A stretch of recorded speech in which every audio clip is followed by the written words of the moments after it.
les étoiles qu'on voit briller la nuit dans le ciel sont des sphères de gaz, portées à incandescence, plus grandes que n'importe quelle planète. Et chacune d'entre elles a une histoire à raconter. Depuis le traumatisme de sa naissance, jusqu'à sa vie qui s'écoule en permanence sur le fil du rasoir. La gravitation, dans un premier temps, rassemble les étoiles, puis elle tente de les broyer. Et leur mort fait trembler les cieux. Tout se passe en un éclair aveuglant. C'est la plus grande explosion que puisse connaître l'univers. Voici l'univers dans ce qui est son activité la plus importante et sous son aspect le plus instable. Voici l'histoire de la vie et de la mort d'une étoile.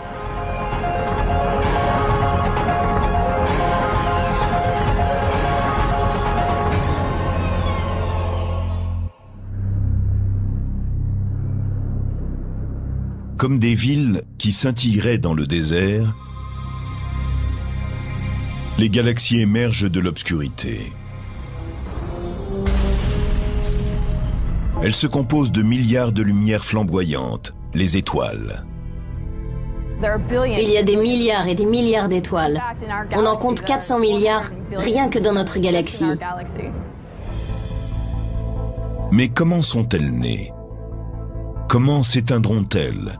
Et pourquoi les habitants de la Terre doivent-ils la vie à des étoiles mortes? Tout commence ici, dans ce nuage de poussière et de gaz qui flotte au-dessus du désert interstellaire. Voici les piliers de la création. Les piliers de la création sont des nurseries stellaires.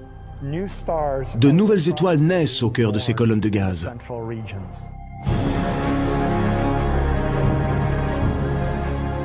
Situés à 7000 années-lumière de la Terre, ils font partie de la nébuleuse de l'Aigle, qui n'est qu'une des milliards de régions de l'univers où se forment les étoiles. Ce sont des colonnes de gaz d'hydrogène et de poussière. Sur le tableau périodique des éléments en chimie, vous avez en haut les éléments légers, hydrogène, hélium, lithium, et au fur et à mesure que vous descendez, les éléments de plus en plus lourds. L'hydrogène est l'élément le plus léger, le plus simple et le plus répandu dans l'univers. Il est essentiel dans la composition des étoiles. À l'intérieur d'une nébuleuse, les gaz et les poussières s'unissent lentement pour former de petits nuages. Pendant des millions d'années, ils sont poussés à se rassembler par une force que nous connaissons bien.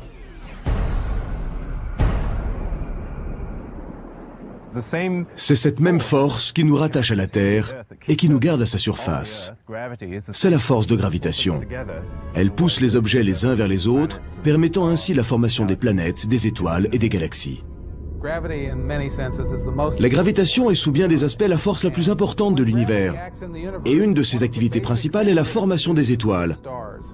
Celles-ci sont comme une unité de masse, produite par la gravitation en rassemblant des éléments dispersés. En se contractant, chaque nuage peut produire jusqu'à des milliers d'étoiles dans n'importe quelle région du ciel. Pour former une étoile comme notre Soleil, dont le diamètre est d'1,5 million de kilomètres, il faut un amas de gaz et de poussière encore 100 fois plus grand.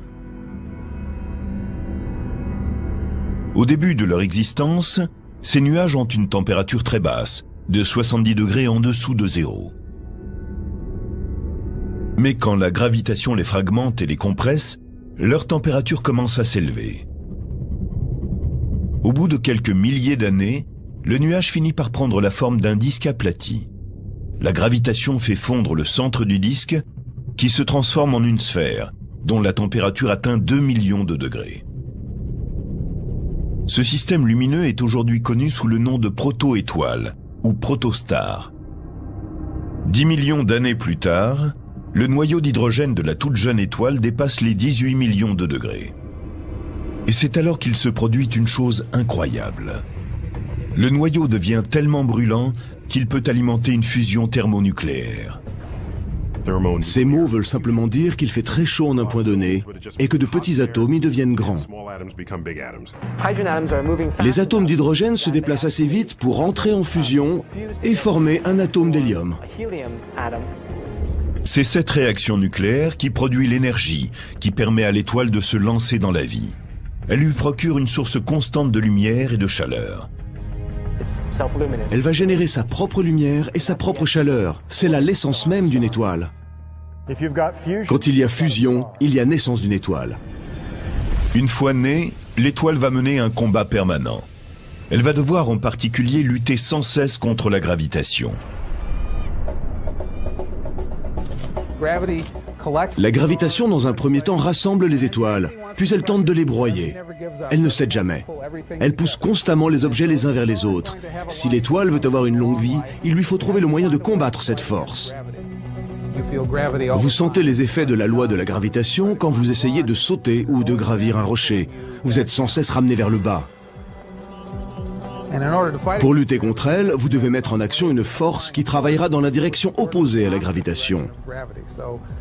Si vous disposez d'une corde, vous pouvez vous servir de vos muscles pour tirer sur la corde et ainsi résister à la force de la gravitation et même la surmonter. Mais ça ne veut pas dire pour autant qu'elle cesse. Elle est toujours à l'œuvre et vous devez continuer à lui opposer une autre force pour ne pas tomber.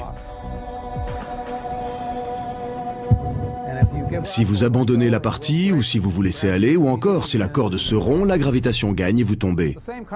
C'est la même chose pour les étoiles. Elles essayent aussi de tenir, car la gravitation tend à écraser l'étoile en son milieu. Pour les étoiles, c'est la fission nucléaire qui représente notre corde, sous la forme d'une pression. Sous la chaleur, toutes les particules à l'intérieur de l'étoile se déplacent très rapidement et cognent à l'extérieur, ce qui produit une pression qui fait tenir l'étoile contre la gravitation. La pression qui pousse vers l'extérieur de l'étoile se mélange à celle de la gravitation qui pousse vers l'intérieur. Ainsi, l'astre peut-il rester là et brûler tranquillement jusqu'à ce qu'un événement se produise. Une étoile passera la plus grande partie de sa vie dans cet équilibre. C'est la phase que les spécialistes appellent la séquence principale. Notre Soleil est dans la séquence principale, ce qui est heureux pour nous. Cela nous procure chaque jour à peu près la même quantité d'énergie. Et c'est ce qui rend possible la vie sur Terre. Les étoiles en séquence principale ne sont pas toutes semblables. Certaines sont plus petites et plus froides que le Soleil, d'autres plus grandes et plus chaudes. La chaleur d'un objet se reflète dans la couleur de la lumière qu'il émet. Si l'on prend le Soleil, la plupart de la lumière qui en sort est de couleur jaune. Si sa température était plus élevée, les longueurs d'onde prédominantes de lumière sortiraient en bleu ou même en ultraviolet. Les étoiles plus froides émettent plutôt de la lumière rouge. Les petites étoiles froides et rouges comme Proxima du Centaure, qui est la plus proche du Soleil, sont appelées des naines rouges. Elles peuvent ne mesurer qu'un dixième de la taille du Soleil et la température à leur surface peut être beaucoup plus froide. On compte des milliers de degrés en moins. Les naines rouges sont le type d'étoile le plus répandu dans l'univers. Il y a beaucoup plus de naines rouges très sombres que d'étoiles comme le Soleil qui flottent dans l'espace. La nuit, quand vous regardez le ciel, vous ne voyez pas ces naines rouges parce qu'elles sont à peine visibles. Vous voyez de grandes étoiles très lumineuses qui pourtant sont très rares et très éloignées. À l'opposé, il y a les grandes étoiles bleues en séquence principale. La température à leur surface est en moyenne de 45 000 degrés Fahrenheit. Leur masse peut être 20 fois celle du Soleil et elles peuvent être 10 000 fois plus lumineuses. La taille d'une étoile revêt une importance capitale pour sa vie et sa mort. La masse est à la base de toute la vie d'une étoile. Les étoiles massives vivent moins longtemps que celles qui sont plus petites. Cela peut paraître étrange.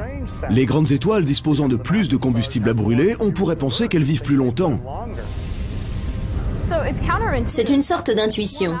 On se dit que les étoiles plus grandes doivent brûler leur combustible plus vite que les étoiles dont la masse est plus petite. Imaginez deux joueurs assis à une table de blackjack. On s'attend à ce que celui qui a le plus d'argent, le plus de combustible, puisse jouer plus longtemps.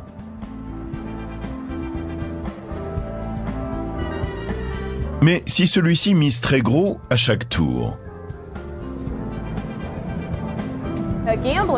Un joueur qui dispose de plus d'argent mais qui mise 10 000 $ à chaque fois va épuiser son argent beaucoup plus vite. Ainsi, plus vous avez une masse élevée, une température élevée et une pression élevée, plus le niveau de fusion est fort et la masse dont vous disposez s'épuise plus rapidement. C'est un simple calcul. Il s'agit de savoir le combustible dont vous disposez et à quel rythme vous le convertissez.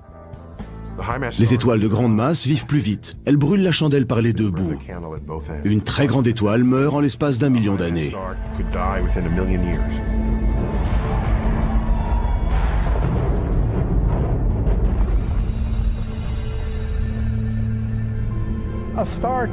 Une étoile 10 fois plus massive que le Soleil peut vivre 1000 fois moins longtemps. Notre Soleil vivra 10 milliards d'années. Une étoile 10 fois plus massive pourrait ne vivre que 10 millions d'années. Tandis que des étoiles massives ont une durée de vie qui se mesure en millions d'années, on mesure celle des étoiles de masse plus petite en dizaines de milliards, voire plus. Toute étoile de faible masse née dans l'univers est encore dans la période de son enfance. Et l'univers en produit depuis plus de 10 milliards d'années. Les étoiles de ce type ne sont pas près de disparaître. Mais pour toutes les étoiles, y compris pour le Soleil, la vie en séquence principale ne peut durer éternellement. Elle ne continue qu'autant que l'étoile possède du combustible. Si celui-ci s'épuise, la fusion s'arrête et la gravitation gagne la partie. La gravitation ne lâche jamais le morceau alors que le combustible s'épuise au bout d'un moment. C'est ainsi que l'étoile et le grimpeur connaissent le même problème. S'ils abandonnent le combat contre la gravitation, ils meurent. Dans l'espace, c'est un cataclysme. Sa taille n'influence pas seulement la durée de vie d'une étoile, elle détermine aussi sa mort. Les étoiles massives explosent dans une violente déflagration, tandis que les plus petites sont vouées à disparaître lentement. Depuis 4 milliards d'années, le Soleil, qui est une étoile de faible masse basse et actuellement d'âge moyen, a eu la chance de continuer à brûler grâce à sa réserve d'hydrogène. Il est comme un joueur qui miserait lentement ses jetons. Le joueur peut rester là pendant un long moment, tout comme une étoile brûle son hydrogène pendant une très longue période de temps. Mais à un certain moment, tout cela sera épuisé. Les spécialistes prévoient que dans 4 milliards d'années, le Soleil atteindra ce seuil critique. Ses réserves d'hydrogène seront complètement épuisées. La fusion nucléaire s'arrêtera et la gravitation commencera à détruire l'étoile. À ce moment, la situation sera désespérée.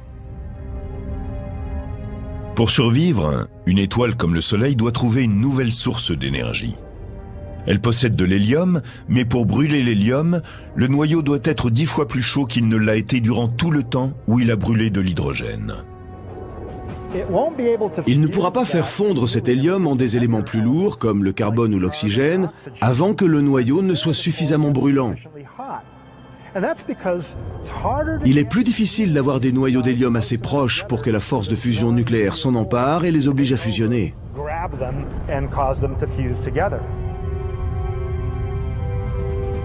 Pendant que l'étoile continue à se contracter à l'intérieur, la nature lui jette une bouée de sauvetage.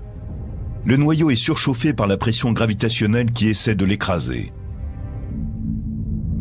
Quand le phénomène atteint 180 millions de degrés, l'hélium commence à fondre dans un pari désespéré pour survivre. Donc, le joueur désespéré pourrait arrêter, reprendre ses gains, rentrer chez lui et avoir davantage d'argent. Mais s'il continue à le brûler, il ne fait que différer l'inévitable.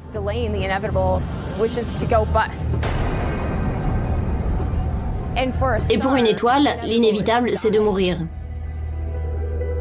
L'étoile, qui a brûlé pendant 10 milliards d'années grâce à son hydrogène, va maintenant fonctionner sur ses réserves d'hélium pendant plusieurs centaines de millions d'années. Et cela commence. Elle est à court d'hydrogène, elle commence à utiliser l'hélium, puis l'hélium diminue, elle tente d'utiliser le carbone, mais elle n'y parviendra pas. Toute cette activité a lieu dans le dernier dixième de sa vie d'étoile. La température torride de l'hélium en train de brûler provoque le gonflement des couches extérieures de l'étoile. À ce moment-là, l'atmosphère extérieure de notre étoile sera si peu retenue par la gravitation que cela débutera comme une sorte d'évaporation.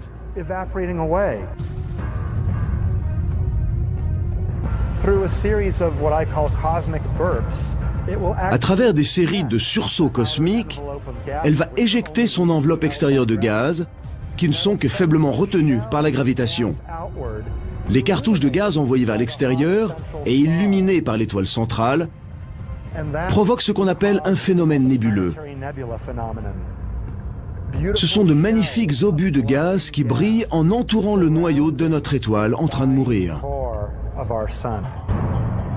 Le noyau étant incapable de produire une autre fusion nucléaire, est-il possible de survivre à l'emprise destructrice de la gravitation? Quand une étoile de la taille, elle éjecte ses couches extérieures. Sans réaction nucléaire pour générer une pression extérieure, la gravitation l'emporte. L'étoile commence à tomber sur elle-même comme un grimpeur trop fatigué pour se retenir à sa corde. Il y a encore une possibilité pour le grimpeur trop fatigué pour tenir sa corde. Il peut trouver un rebord où s'asseoir. La gravitation pourra l'attirer tant qu'elle voudra, le rebord le soutiendra. Il n'aura aucune énergie à développer pour gagner son combat. Le Soleil est un exemple d'étoile qui peut trouver une porte de sortie dans son combat contre la gravitation.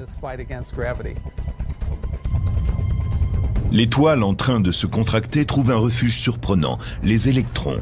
Ce sont de petites particules atomiques chargées négativement. Les électrons n'aiment pas être comprimés. Ils restent très proches les uns des autres, mais ils ne s'aiment pas.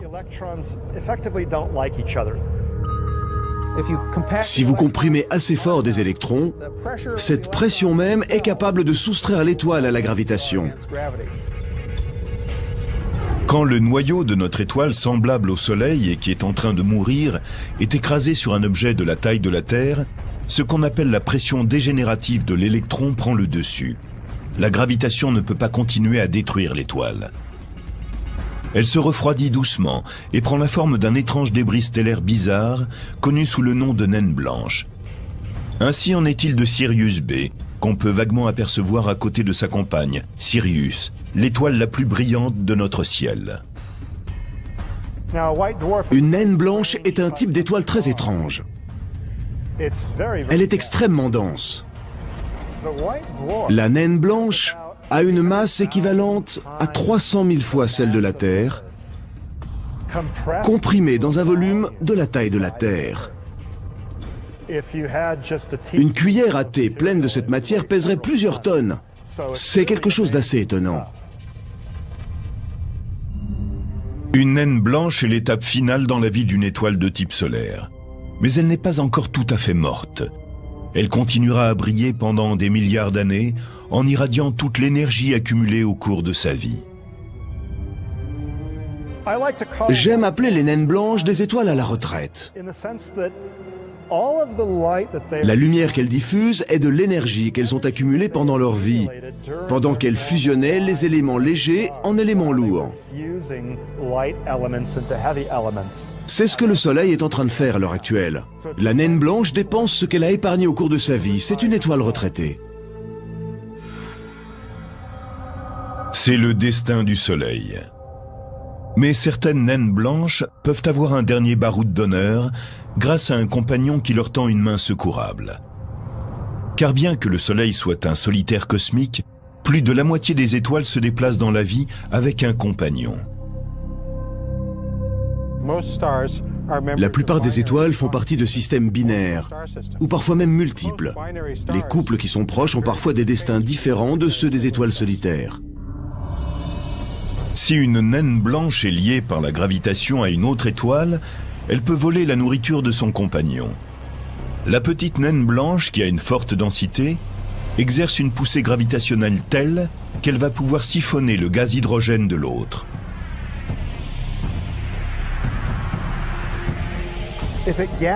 En prenant de la matière auprès de sa compagne, l'étoile peut développer sa masse. Mais celle-ci peut ensuite atteindre une limite instable, 40% de plus que la masse de notre Soleil. À ce moment-là, la naine blanche connaît une catastrophe. Elle explose en un éclair aveuglant. Il se produit ce qu'on appelle un emballement thermonucléaire.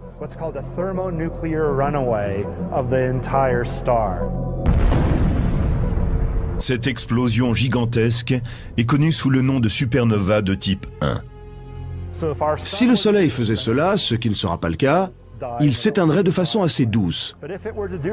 Mais nous aurions besoin d'une protection solaire d'un coefficient de plusieurs millions pour nous protéger de l'éclair aveuglant.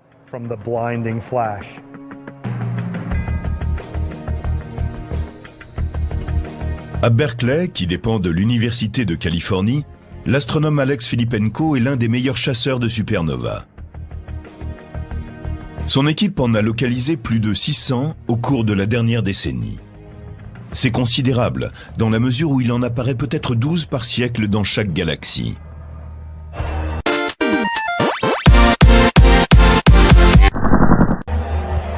Traquer les supernovas est comme scruter un stade de football bondé avec des jumelles, dans l'espoir d'attraper l'unique personne susceptible de déclencher un flash à un moment précis. Si vous devez regarder un à un chaque spectateur, il va vous falloir beaucoup de temps pour trouver celui qui va prendre une photo au flash. Filippenko accroît ses chances en étendant sa recherche au-delà des étoiles, ou même des seules galaxies. Pour cela, il fait appel à un assistant à la technologie très avancée. Voilà un engin de recherche robotique qui explore les étoiles et les supernovas en train d'exploser. Il était programmé pour photographier plus de 1000 galaxies en une nuit. En une semaine, il prend des images de 7 à 8000 galaxies. Et il répète ce processus en comparant les nouvelles images aux précédentes. En général, il n'y a rien de neuf sur les nouvelles photos, mais parfois surgit une étoile.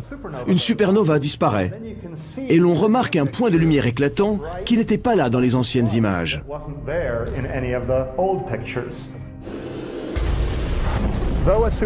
Bien qu'une supernova soit très brillante, sa lumière visible ne représente que 1% d'1% de son énergie totale. Un 10 millième de toute l'énergie émise pendant son explosion colossale.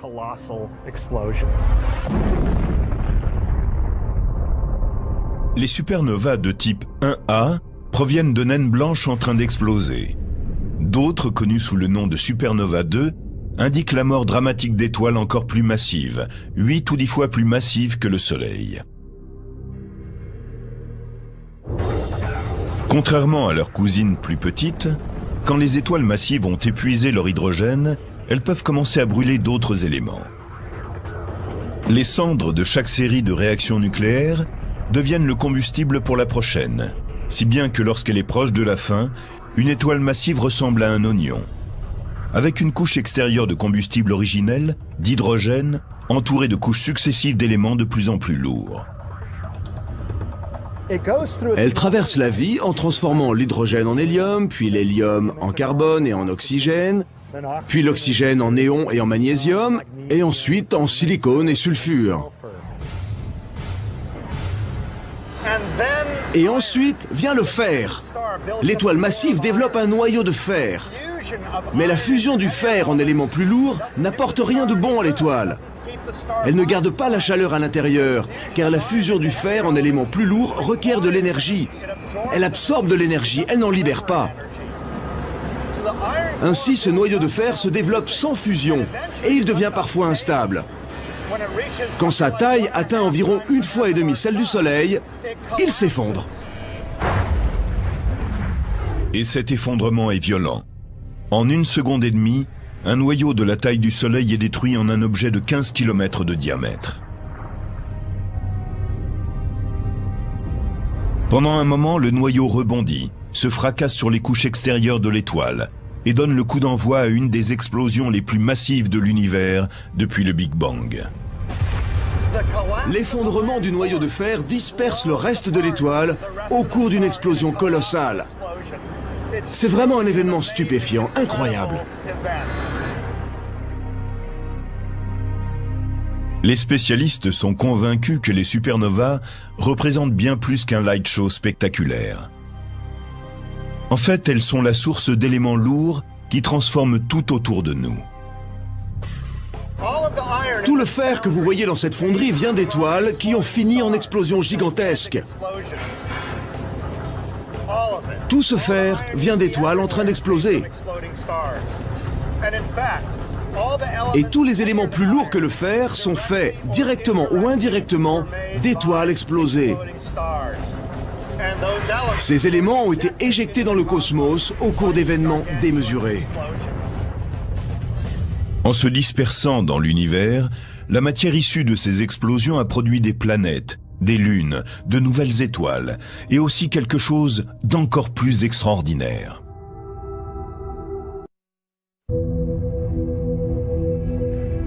Si vous pouviez remonter sur la trace de vos ancêtres jusqu'aux origines, vous trouveriez sur votre arbre généalogique une étoile en train d'exploser. Nous sommes essentiellement faits de matière d'étoiles ou de poussière d'étoiles, comme Carl Sagan aime à le dire. Les éléments de notre corps, plus lourds que l'hydrogène et l'hélium, viennent d'étoiles mortes depuis longtemps. Le calcium de nos os, l'oxygène que nous respirons, le fer de nos os, de notre sang, le carbone dans la plupart de nos cellules, tout cela vient des étoiles. Il y a eu des réactions nucléaires, puis tout cela a été éjecté par la supernova. Et les éléments les plus lourds, le fer et ceux que je viens de citer, ont été produits par les explosions elles-mêmes par la supernova.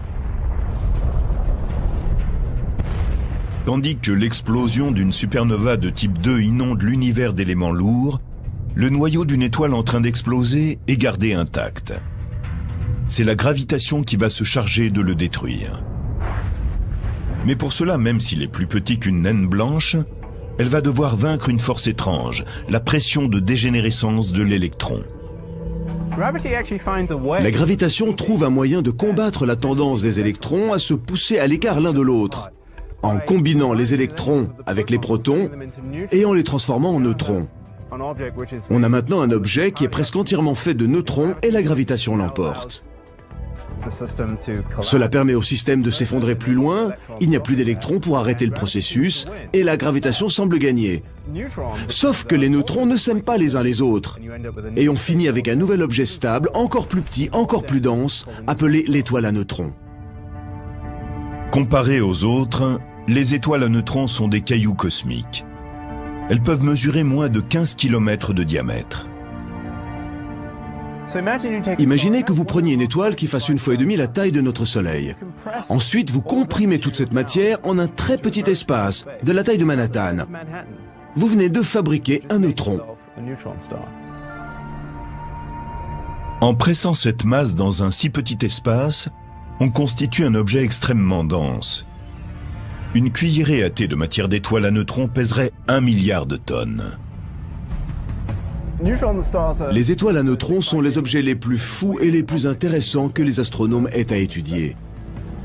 Si un être humain se mettait debout sur l'une d'entre elles, il vivrait une expérience assez inconfortable. Si sur Terre il pèse 75 kilos, sur une étoile à neutrons, il pèserait quelque chose comme 10 milliards de tonnes. Notre système biologique ne peut pas supporter une telle pression, et l'être humain serait aplati à la surface de l'étoile. De plus, les étoiles à neutrons tournent sur elles-mêmes à une vitesse incroyable, des centaines de fois par seconde dans certains cas. C'est ce tournoiement rapide qui a d'abord empêché les astronomes d'identifier les étoiles à neutrons. Certaines étoiles à neutrons tournoient très rapidement et elles possèdent un champ magnétique très important. Ce champ magnétique, lié aux forces du tourbillon, produit un faisceau de particules chargées, des électrons qui vont glisser sur l'axe du champ magnétique. Une fois en accélération, ils dégagent de la lumière et produisent un faisceau très précis. C'est comme un phare, dont le faisceau couvre tout le champ qui est autour de lui. Mais vous ne l'apercevez que lorsqu'il croise votre champ de vision. De la même façon, vous ne pouvez voir l'étoile à neutrons briller que lorsque son faisceau est dirigé vers vous. Cet objet est appelé pulsar. Certaines étoiles sont tellement massives que même une étoile à neutrons ne peut pas tenir sous le poids de leur effondrement. Et ensuite, la gravitation les réduit en un objet de densité infinie et qui nous fascine, le trou noir.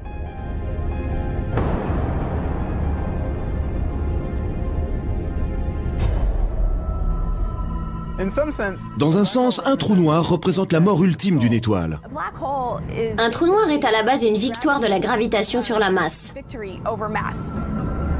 C'est la destruction totale d'une étoile, d'une très grande étoile.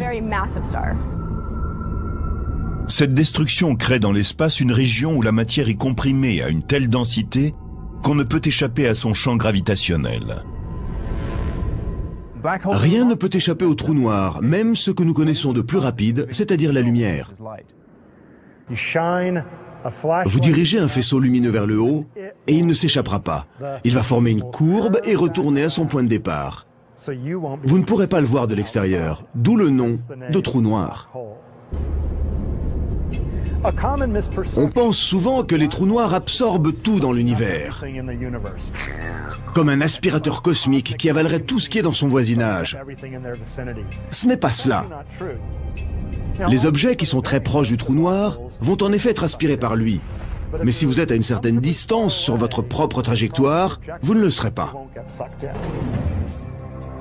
Les spécialistes ont longtemps pensé qu'ils étaient devant une autre sorte de supernova, liée à d'autres étoiles, et peut-être à de plus puissantes explosions. Des étoiles qui s'effondreraient si brutalement qu'elles ne laisseraient derrière elles aucun débris. Mais personne n'en a encore vu jusqu'à présent.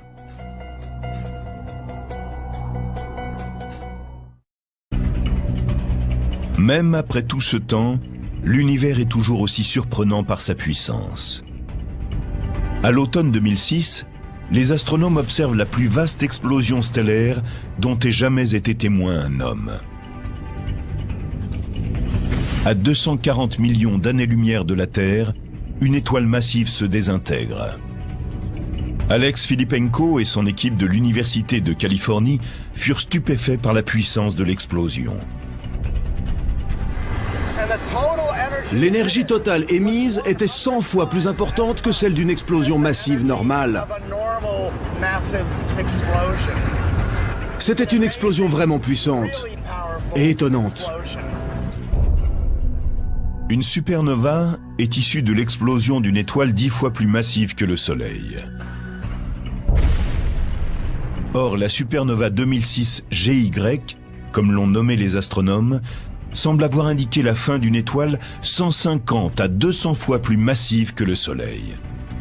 On n'en connaît pas de supérieur. Les spécialistes étudient toujours les conséquences de l'explosion. Mais ils pensent que la supernova 2006 GY a beaucoup à nous apprendre sur les premières étoiles qui ont peuplé notre univers. Nous pensons actuellement que les étoiles de la première génération devaient être très massives. Et elles ont sans doute explosé ainsi. Ce sont certainement ces méga-explosions qui, à l'origine, ont semé l'univers d'éléments lourds. Ces étoiles extrêmement massives sont les plus vastes usines de fer. Une seule étoile, de 150 fois la taille du Soleil, peut produire 20 ou 25 masses solaires de fer. C'est incroyable. Dans un cycle de vie, non seulement dans notre galaxie, mais dans tout le cosmos, quand une étoile meurt, en particulier parmi celles qui meurent de morts spectaculaires, c'est-à-dire les étoiles très massives dont le noyau contient du fer, c'est elle qui sème la graine qui donnera naissance aux générations suivantes d'étoiles, qui probablement contiendront les éléments de la vie même.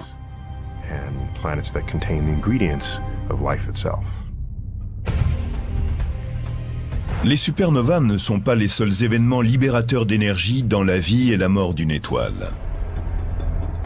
À l'heure actuelle, dans tout l'univers, il y a des milliers d'étoiles engagées dans de brillantes danses de feu. Pour certaines, ce ballet finira en catastrophe. L'astrophysicien Joshua Barnes, de l'Université d'Hawaï, étudie ce qui se passe quand une étoile se désintègre. Nous ne pouvons pas observer des étoiles en train de se désintégrer. Deux étoiles, quand elles se rapprochent assez pour se désintégrer, seraient juste un point lumineux, même avec les plus grands télescopes dont nous disposons. Nous avons donc besoin de faire nos recherches avec un ordinateur. En faisant des simulations sur ordinateur, les astrophysiciens ne peuvent saisir que deux types d'étoiles pour découvrir ce qui arrive lorsqu'elles sont impliquées dans une collision stellaire. On imagine des situations et ensuite on voit ce qui se passe. C'est comme lorsqu'on étudie des collisions automobiles. On les prend, on les écrase l'une contre l'autre dans un parking et on voit ce qui en sort. Parmi les phénomènes les plus violents modélisés par les astrophysiciens, il y a le clash de deux étoiles à neutrons. En général, elles sont liées deux par deux et tournent en orbite l'une autour de l'autre.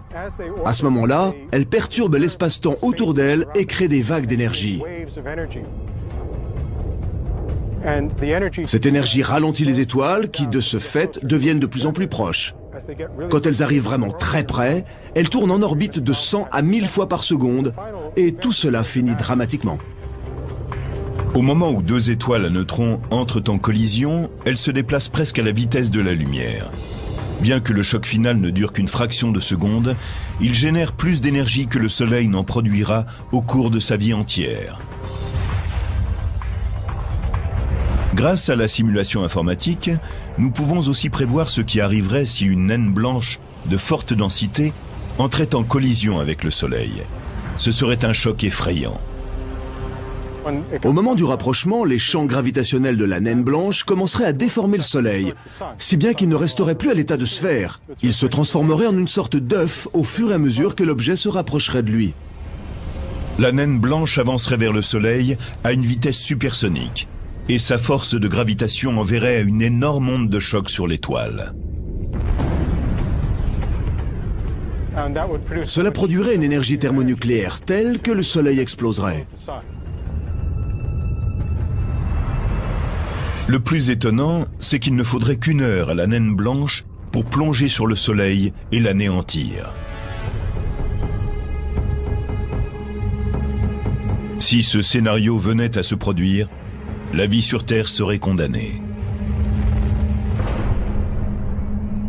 Heureusement, la probabilité que cet événement se produise est minime. Le Soleil est dans une partie peu peuplée de la Voie lactée. Les étoiles solitaires sont bousculées et s'entrecroisent tout en effectuant leur circuit autour du centre galactique. C'est une circulation complexe, mais l'espace entre les étoiles est tellement grand qu'il n'y a guère de chance qu'il se produise une collision. Si vous décidiez d'attendre sur une plage cet événement, vous auriez à patienter bien longtemps. Au cours de toute sa vie, le Soleil a probablement une chance sur 1 milliard d'entrer en collision avec une autre étoile. Mais il y a des endroits dans les galaxies où les probabilités de collision sont plus importantes. Des régions où des centaines de milliers, voire des millions d'étoiles sont rassemblées en un amas globulaire par la force de la gravitation. Comparé au bras spiral de la Voie lactée, un amas globulaire est comme un espace de démolition.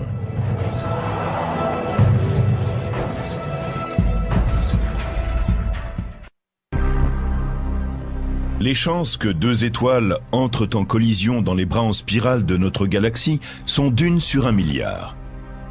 Mais à l'intérieur d'un amas globulaire, le rassemblement d'étoiles est 1 million de fois plus dense que dans toute la Voie lactée. Dans la Voie lactée, tout le monde va plus ou moins dans la même direction. Dans un amas globulaire, il n'y a pas de mouvement organisé. Tous les objets sont en orbite autour du centre et suivent en même temps des directions différentes. Certains empruntent un chemin et d'autres une voie opposée. Dans cet environnement chaotique, les étoiles entrent en collision en moyenne 1 fois sur 10 000 ans. Dans un amas, toutes les étoiles sont plus ou moins nées au même moment. Quand les astronomes regardent un amas ancien, ils ne s'attendent pas à voir de jeunes étoiles. Et pourtant, les amas globulaires dissimulent souvent de mystérieuses étrangères. De grandes étoiles bleues, bien plus jeunes que les petites sombres qui les entourent. Elles sont connues sous le nom de traînardes bleues. Le mystère des traînardes bleues est qu'elles sont plus jeunes qu'elles ne devraient l'être. Dans ce type d'amas, toutes les étoiles qui ont cette masse et cette luminosité sont normalement mortes. Alors d'où viennent ces objets? Comment sont-ils entrés dans ces amas stellaires? L'astrophysicien Joshua Barnes pense connaître la réponse. Pour lui, les traînards de bleu sont le résultat de collisions entre de plus vieilles étoiles en séquence principale. Une collision de deux étoiles en séquence principale, deux étoiles comme le Soleil, est en fait relativement douce. La force de gravitation de chaque étoile les enferme dans une spirale. Elles ont perdu l'énergie liée au mouvement. Elles reviendront et repasseront plusieurs fois par la suite. Elles se sont réchauffées, elles ont gonflé, et elles se sont en quelque sorte enroulées l'une autour de l'autre. Elles passent plusieurs fois de plus en plus près, jusqu'à finalement se rassembler et se fondre l'une dans l'autre. À la fin, plutôt que de déclencher une catastrophe, les deux étoiles se fondent pour former une étoile encore plus massive. C'est comme prendre deux petites étoiles anciennes, les piler ensemble pour faire une nouvelle étoile, deux fois plus massive, ce qui signifie aussi plus brillante et plus bleue que les autres étoiles de l'amas. Alors elles semblent traîner derrière les autres.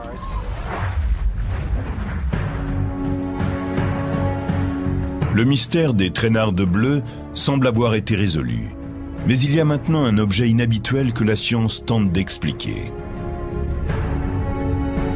Trous noirs, étoiles à neutrons et naines blanches témoignent de la fin de vie stellaire. Mais il y a d'autres objets célestes étranges qui n'ont jamais eu la chance de briller. Ce ne sont pas exactement des planètes, ni vraiment des étoiles. Ce sont les naines brunes. Une naine brune est à la base une étoile ratée. Michael Yu, astronome à l'université d'Hawaï, recherche ces objets énigmatiques. Les étoiles produisent beaucoup de lumière. Elles sont faciles à voir de très loin, mais les naines brunes ont une température très basse. Elles émettent donc une très faible lumière. Elles sont tellement sombres que nous ne pouvons les voir que lorsqu'elles sont très proches de nous.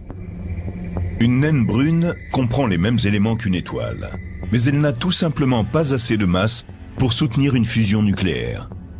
Si un objet naît avec moins de 8% de la masse du Soleil, il ne peut pas produire sa propre énergie. C'est essentiellement une étoile ratée. Sans possibilité de fusion, ces étoiles ratées commencent à agir davantage comme des planètes. Si vous voliez à la surface d'une étoile dans un vaisseau spatial, vous ne verriez rien qui ressemble à des nuages ou des montagnes, rien de tout cela. Mais quand vous allez vers une naine brune, les choses commencent à changer. Nous pensons que leur atmosphère pourrait être similaire à celle d'objets massifs comme Jupiter. Si vous connaissez les images de cette planète, vous savez qu'elle est composée de tranches qui ont des nuages à leur surface. Même sans photo d'une naine brune, nous pensons qu'elle pourrait elle aussi avoir une structure de nuages. Ce ne sont pas des nuages comme ceux que nous connaissons. Imaginez comme un fer à vapeur qui fabrique ces nuages, assez minces pour que du fer en tombe sous forme de gouttelettes. Personne n'aimerait se trouver en dessous. Il s'agit de fer fondu. À ce jour, les astronomes n'ont localisé qu'environ 200 naines brunes, et ils se posent toujours de nombreuses questions sur ces mystérieux objets. Ils savent déjà que certaines d'entre elles sont entourées de disques de poussière et de gaz.